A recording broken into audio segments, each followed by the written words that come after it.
हाँ, okay. Political question यही है कि भाई भारत में जो फूड एडल्ट्रेशन इतना है, जो इतना जहर डाल रहे हैं फार्मा कंपनियां ताकि उनकी दवाइयों की सेल सेल बढ़े, उसको रोकना कैसे? तो भाई कोई आज से तो आज आज तो डाला नहीं है, वो तो 20 साल से 30 साल से डाल रहे हैं। तो अभी उसको रोकना कैसे? तो ये सब हेल्थ मिनिस्टर कानून छापता है। अब सरकार काम कैसे करती है? देखो, हमने वोट दिया एमएलए को, एमएलए है वो, जब सीएम बनता है जो भी आदमी, वो 5-5 10-10 करोड़ प्रत्येक एमएलए को देगा। तो हम्म, कभी कभी ज्यादा भी, पर हाँ 5-10 करोड़ तो देना ही पड़ता है। तो जो भी सीएम बनता है उसके स्पॉन्सर है वो सभी एमएलए को 5-10 करोड़ देते हैं। फिर वो ठप्पा मारेंगे और उसको सीएम बना देते हैं। अब सीएम है वो अब मंत्री बनाता है। सीएम ने मंत्री बनाया हेल्थ मिनिस्टर। अब हेल्थ मिनिस्टर है, उसको मंत्री किसने बनाया? आपने वोट देके बनाया क्या? नहीं बनाया ना। आपने वोट दिया है स्वास्थ्य मंत्री कौन होना चाहिए कभी? आपने नहीं वोट दिया है कभी सीएम कौन होना चाहिए? नहीं। आपका लेना देना ताल्लुक क्या है? कोई ताल्लुक तो है नहीं आपका। तो आपने वोट दिया एमएलए को, एमएलए ने आपके वोट इकट्ठे किए, आगे जाके 5-10 करोड़ में बेचा, बेच के, और सीएम, और फिर वो बोली पे बिकते हैं कि भाई किसको बनाना है, गहलोत को या पायलट को? तो भाई कौन कितना पैसा देगा उस पर डिपेंड चलता है मैटर। तो अब वो गहलोत ने ज्यादा पैसा फेंका तो वो गहलोत है, पायलट ज्यादा फेंक देगा वो पायलट हो जाएगा। तो ऐसे करके चलता है। तो अब उन्होंने हमारा वोट बेचा, आगे पैसा ले लेके एमएलए तो बैठ गए घर पे। उसका रीजन क्या है? एमएलए को और कोई ज्यादा मामलों में कमाई तो होती नहीं है, मंत्री के पास होती है कमाई। तो मंत्रालय दे देते हैं तो पैसा नहीं देते। फिर जैसे किसी को खनिज मंत्री बना दिया है या किसी को हेल्थ मिनिस्ट्री दे दी है, तो जिसको मिनिस्टर बनाते हैं उसको सीएम पैसा या उसके स्पॉन्सर पैसा नहीं देते। फिर पैसा उसी को देते हैं जो एमएलए है, क्योंकि एमएलए का पॉइंट पता है, भाई मैं चुनाव लड़ के आया हूँ, 1.5 करोड़ का खर्चा हुआ है। अब तुम सीएम बन जाओगे, मेरे को क्या मिलेगा? 1.5 करोड़ फूक के यहाँ क्या विधानसभा में बैठ के चंगा पो खेलूंगा क्या? भाई पैसा तो कवर करो, घाटा तो खत्म करो। तो फिर वो 1.5-2 करोड़ खर्चा किया है उसने, तो 1-1.5 करोड़ खर्चा किया तो 5-7-8 करोड़ रुपया दे देते हैं। और कभी कभी क्या करते हैं, कुछ विधायक अपना झुंड बना लेते हैं, 20-25 लोगों का, 50 लोगों का झुंड बना के बोलते हैं भाई हमें तो 25-25 करोड़ का सबको चाहिए, तो हम बढ़ाएंगे तेरे को सीएम। तो ऐसा जो बन जाता है तो फिर ठीक है, वो गुट को फिर ज्यादा पैसा देना पड़ता है। तो ऐसे करके 1,500 करोड़ या 1,500-2,000 करोड़ बांटे बिना तो सीएम नहीं बनता आदमी। तो उसने बांटा और ले लिया। अब एमएलए को अब कमाई तो कुछ होने वाली नहीं है। और फिर कुछ विधायक जो होते हैं जिनके पास में कुछ ज्यादा एमएलए हैं, 10-15 एमएलए उनके सपोर्ट में, वो बोलते हैं भाई पैसा नहीं चाहिए, तो मंत्रालय दे दे, मंत्रालय दे दे, मेरा पैसा मैं खुद छाप लूंगा, जितना पैसा कमाना है मैं कमा। तो ऐसे करके फिर वो उनको मंत्री बनाते हैं। तो मंत्री बनाया, जैसे अब मान लो हेल्थ मिनिस्टर की बात करता हूँ, तो हेल्थ मिनिस्टर बना दिया। तो हेल्थ मिनिस्टर को बनाया किसने है? आपने तो नहीं बनाया था, आपने तो एमएलए बनाया था, एमएलए ने सीएम बनाया, सीएम ने हेल्थ मिनिस्टर को हेल्थ मिनिस्ट्री दे दी। तो अब हेल्थ मिनिस्टर पैसा कैसे बनाएगा? तो अब वो एक अच्छा कानून छापता है, जिससे, जैसे मान लो वो शुगर सब्सिडी खत्म करता है, या वो मास्क का नहीं पहनना ये कानून छापता है, या वैक्सीनेशन कंपल्सरी नहीं ये हेल्थ मिनिस्टर कानून छापता है, तो आप उसको पैसा भेजते हो क्या? 5 रुपए भेजोगे? बोलो मेरे को। हेल्थ मिनिस्टर ने, जो स्वास्थ्य मंत्री है आपके स्टेट का, उसने क्या किया भाई, उसने एक अच्छा कानून छापा जिससे आपका स्वास्थ्य इंप्रूव हो, शुगर की सब्सिडी खत्म करने की रिकमेंडेशन डाल दी उसने, मान लो। तो आप उसको 20 रुपए भेज रहे हो क्या? 50 रुपए भेजोगे?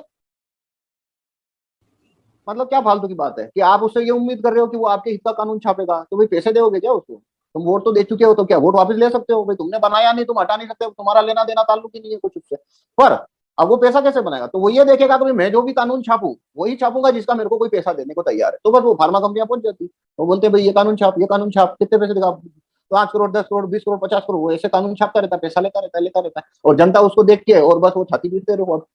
और अब उसको तुमने बनाया नहीं ना, निकाल सकते हो। तो अब जैसे मैं एग्जांपल देता हूँ, ये जितना भी सर्कस चल रहा है ना कोरोना का, ये सारा का सारा हेल्थ मिनिस्टर के उसमें आता है।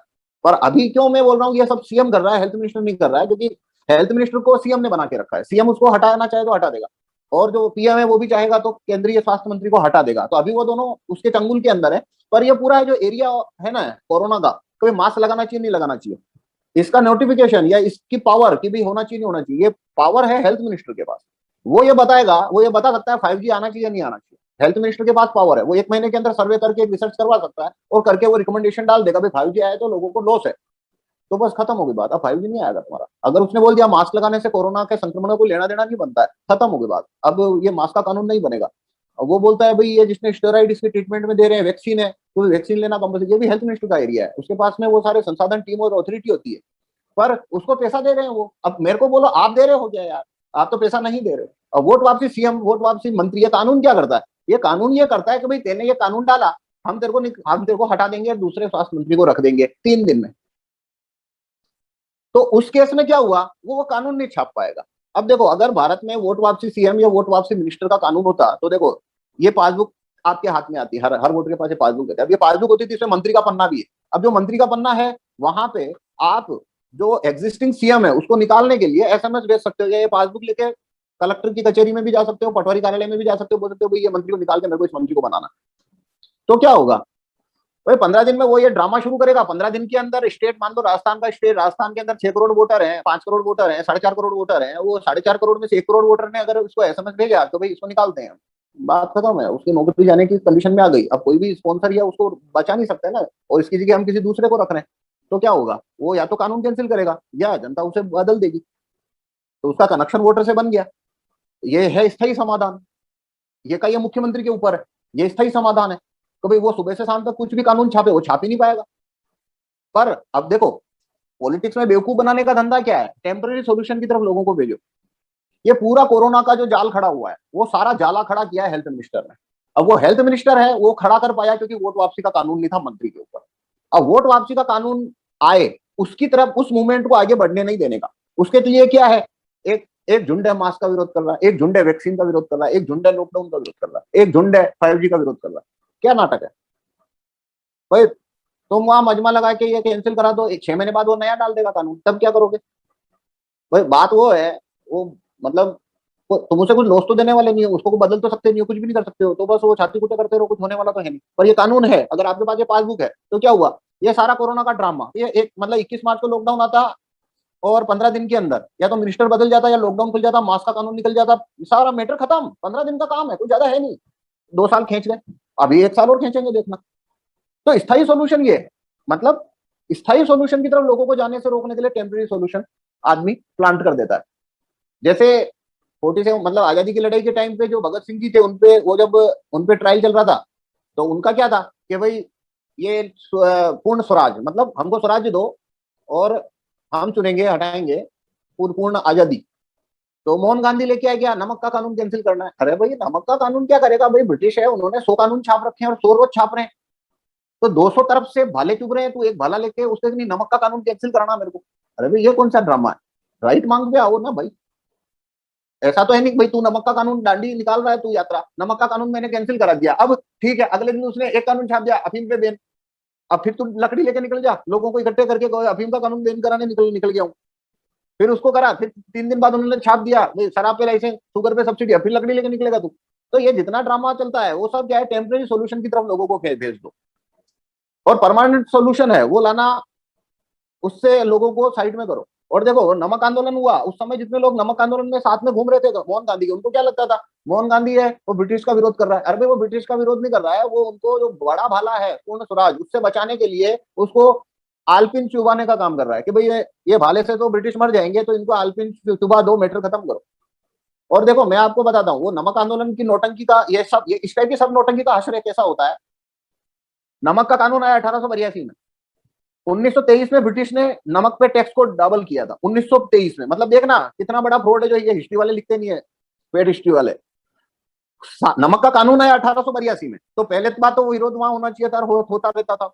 टैक्स डबल किया 1923 में, नमक पे जो टैक्स डाला था ब्रिटिश ने, वो 1823 में उन्होंने गेजेट में छापा कि नमक पे टैक्स डबल होगा। अब 1923 में मोहन भाई क्या ब्राजील हंगरी में रहते थे, वो भारत में ही तो रहते थे, और ये सब असहयोग आंदोलन में ये सब नाटक चल रहे थे उनके। तो 1923 में जब टैक्स डबल किया तब उनको खबर नहीं पड़ी कि टैक्स डबल किया है, मैं लकड़ी लेके आ जाऊं दांडी मार्च निकालने। 1929 जून में, जब भी जून के अंदर उनका ट्रायल शुरू हुआ भगत सिंह जी का, उस समय उनको ध्यान आया कोई 7 साल पहले कानून बनाया था, नमक को डबल कर दिया था, उस पर अब मूवमेंट हमको करना चाहिए। तो वो नया नया कानून आया था क्या, वो पुराना कानून 30 साल से चल रहा था, और 7 साल पहले टैक्स पे डबल किया था, पर उनको क्यों करना था, क्योंकि भगत सिंह जी की लोकप्रियता बढ़ रही है। और एंड में नतीजा क्या हुआ, ब्रिटिश की आय थी नमक के कानून से 1930 के अंदर उनको 65 मिलियन की आय हुई थी। तो ये जो भी ड्रामा हुआ दांडी मार्च का, नमक बना दिया, ये वो सब नाटक ड्रामे खड़े किए, तो 1930 में आय कितनी हुई, वो 65 से 68 हो गई। 1931 में कितनी हुई, 90 मिलियन हो गई, और 1932 में 110 मिलियन हो गई। तो नमक के टैक्स पे तुमने ये जो चलाया ड्रामा, उसके एंड में क्या हुआ, अगले 3 साल में उसका रेवेन्यू और बढ़ गया, मतलब ब्रिटिश ने अपनी धरपकड़ और ज्यादा मजबूत कर दी थी। तो ये सब ड्रामा क्या होता है भाई, तो एक्टिविस्ट को क्या देखना चाहिए, बड़ी प्रॉब्लम जो है स्थायी समाधान, जो जहां से वो आपको मार पा रहा है, उस सोर्स को कैसे बंद करना, और उससे ध्यान हटाने के लिए ये तरीके हैं कि टेम्पररी सोल्यूशन, मास्क का विरोध करो, फोर्स वैक्सीनेशन का विरोध करो। भाई ये सब कांड कर कौन रहा है, क्या हेल्थ मिनिस्टर। अबे तो उसकी लगाम हाथ में लेने की बात क्यों नहीं कर रहा। और ये जितने एक्टिविस्ट भारत भर में ये प्रदर्शन वाले हैं, उनमें से आप किसी से भी बात करो, वो ये बात को सिरे से साइड में कर देते हैं कि नहीं, ये हेल्थ मिनिस्टर जो सुबह शाम तुम पे भाले फेंक रहा है, या सीएम जो सुबह शाम भाले फेंक रहा है, इसकी लगाम तुम जनता के हाथ में आना, वोट वापसी आना इसके ऊपर, इस पे उनको बात नहीं करनी होती। तो बस इस टाइप का ये मजमेबाजी चलती रहती है, और उससे क्या होता है, स्थायी समाधान है वो दरकिनार होता जाएगा। ठीक है पवन जी, ये